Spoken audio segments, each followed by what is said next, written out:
ناظرین اکرام، موسیٰ سعید آپ کی خدمت میں حاضر ہوں۔ آج کے سیگمنٹ میں جو میں زیر بحث لا رہا ہوں اور آپ سے شیئر کر رہا ہوں، یہ کرنٹ افیئرس کے حوالے سے بہت اہم ہے۔ پیپلز پارٹی کے کارکن اس حوالے سے خوشی کے شادیانے بجا رہے ہیں کہ انہیں پھر پاور میں آنے کا موقع ملے گا، امریکہ انہیں پاور میں لے آئے گا۔ تو اس حوالے سے کہ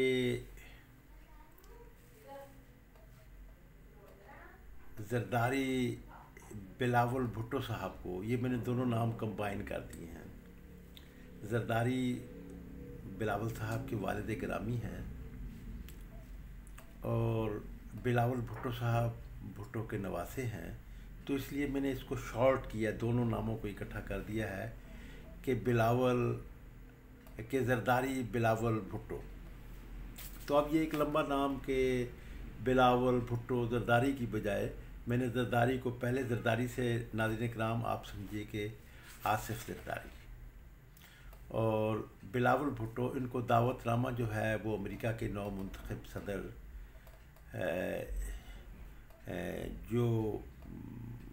جو بائیڈن جو ہے وہ 20 جنوری کو حلف اٹھا رہے ہیں، تو اس میں شرکت کے لیے پاکستان سے واحد 2 آدمیوں کو، زرداری کو بھی، جناب زرداری کو اور بلاول بھٹو، ان دونوں کو سیرمنی میں شرکت کی دعوت دی گئی ہے۔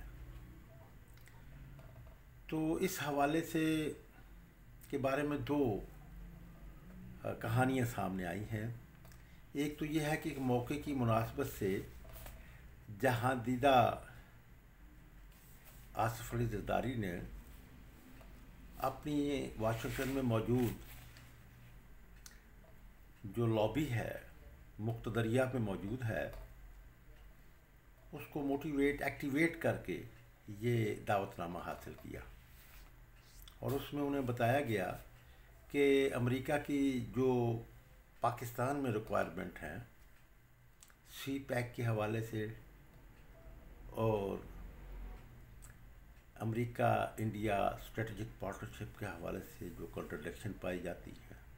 اور امریکی اسٹریٹجک پارٹنرشپ کے حوالے سے انڈیا کے جو رکاوٹیں ہیں انہیں دور کرنے کے لیے